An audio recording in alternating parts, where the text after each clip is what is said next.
I am a student of Jewish studies. I was asked to go to South Africa to give a lecture at the University of Witwatersrand. They explained that they were members of the Lemba tribe, black Jews who'd come thousands of years before into Africa from somewhere in the north, a city that they referred to as Sena. Wake up, wake up, wake up, wake up, wake up,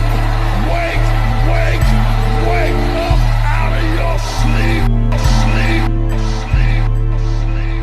Shalosio family, shalom and osio. This is just a quick nugget for your meditation. View this from your mind's eye as best you can. I need you to see your identity in its global context. Yes, we are American Indians, but my content is about to pivot a little bit. I'm still going to focus on U.S. history to demonstrate who we are as American Indians, but I'm also gonna be doing more spiritual content going forward too.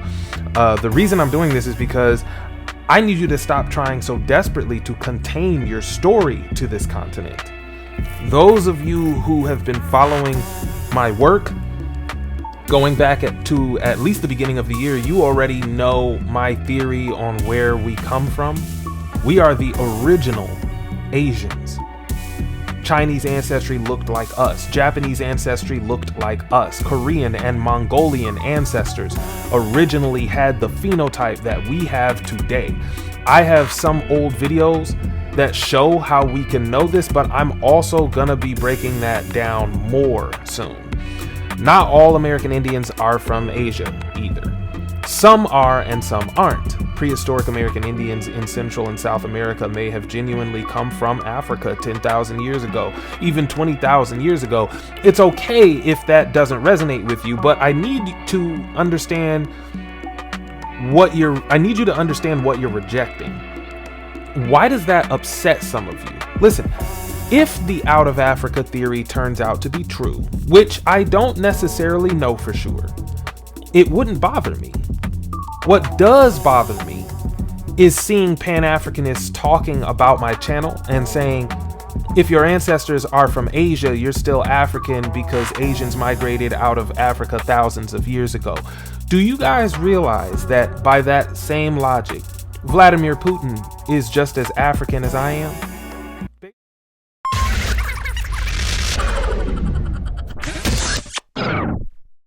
Guys, what we're about to talk about is a game changer. In short, Unehiya is a small team of highly capable individuals trying to lobby Congress for federal recognition of Black Americans as pre-Columbian American Indians. I'm one of them. I'm the public information officer, so I'm out front recruiting and providing information. I'm also handling PR because of my background in print journalism. I want to appeal to everyone watching this video to support the campaign by joining Unehiya. And guess what? You don't even have to know a single thing about politics or history. Just help us build our list of demands and help each other use Unehiya's genealogy tools to identify your ancestral tribes. Vote yes or no on the hundreds of decisions we have to make. Participate in our tribal town hall meetings after every new moon. If you got any spare change, use it to become a stakeholder in Unehiya, which can be done for as little as $7. You can opt into stakeholder leadership for about $20 if you've got the budget for it. Believe it or not, it only takes 5 minutes to help us reclassify ourselves as Indians. Let's go!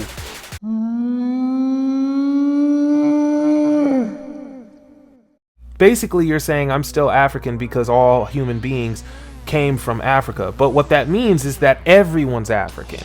And if everyone's African, why do you still acknowledge British people as something else? Why do you act like French people aren't African? How come you don't call Donald Trump an African?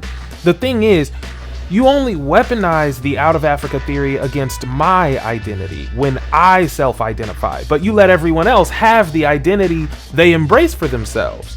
You affirm European identities. You affirm Asian identities.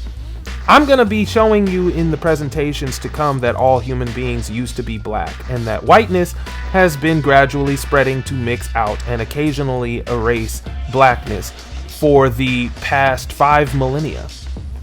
It spread very slowly until the last few centuries. All Asia and Europe were once black.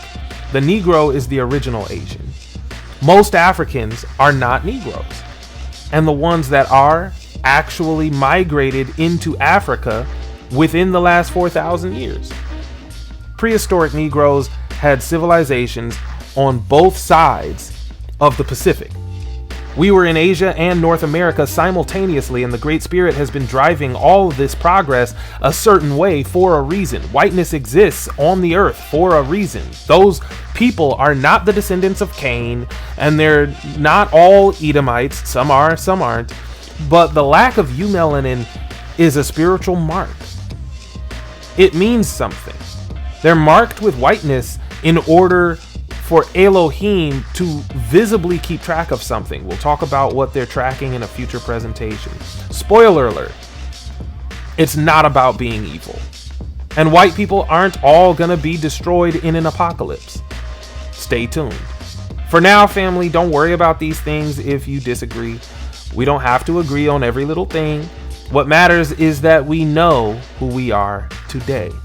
Know your tribe and pray to your ancestors. I know traditional Black Hebrew Israelites don't believe in that, but for those of you who know what I'm talking about, pray to your ancestors and give thanks to Hisakere Mesi, as we call her in the Ichiti Indian language, the master of breath.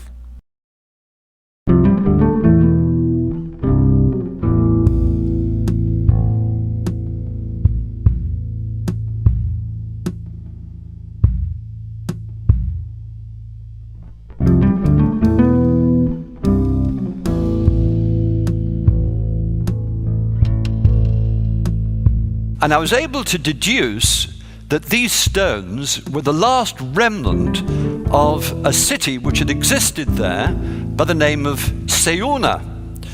Now, I was pretty sure that this Seuna would have been the second Sena of the Lemba. They left Sena, they crossed the sea, came to Africa and rebuilt this Sena, Sayuna.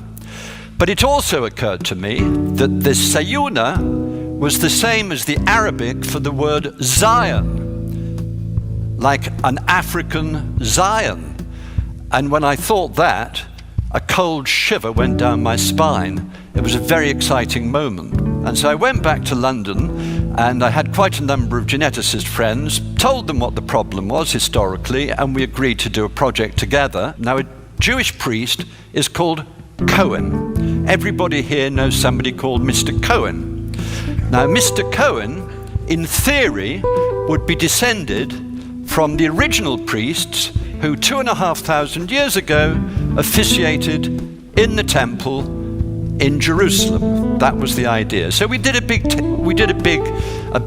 experiment. We collected many Cohens from all over the world, and what we discovered really was a corroboration of this tradition, that over half of the Cohen population descended from a particular individual, and that particular individual lived somewhere in the area of Palestine, Israel, 3,000 years ago.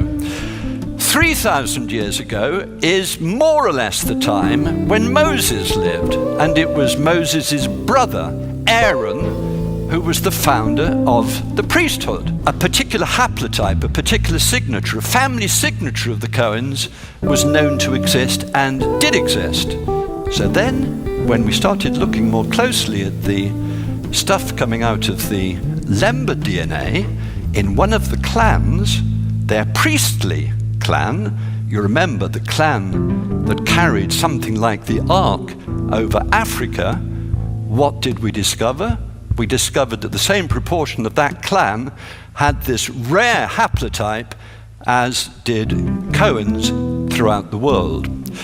Again, this was a pretty extraordinary moment. In another case, I had been working with a tribe of so-called maybe Jews, small black men who live in and around Mumbai in Western India, who'd always been absolutely on the fringe of anything Jewish, and nobody took their claim to be Jewish in any way seriously. And we did a big DNA-based piece of research on this group, and we discovered that indeed their claim to be of an Israelite population was true. And the night that this was revealed, there'd been a huge article in the Times of India the day before. The people spilled out into the street, and they were singing, and they were dancing, and they were rejoicing all night. As one of them said to me afterwards, it was as if the Messiah had come.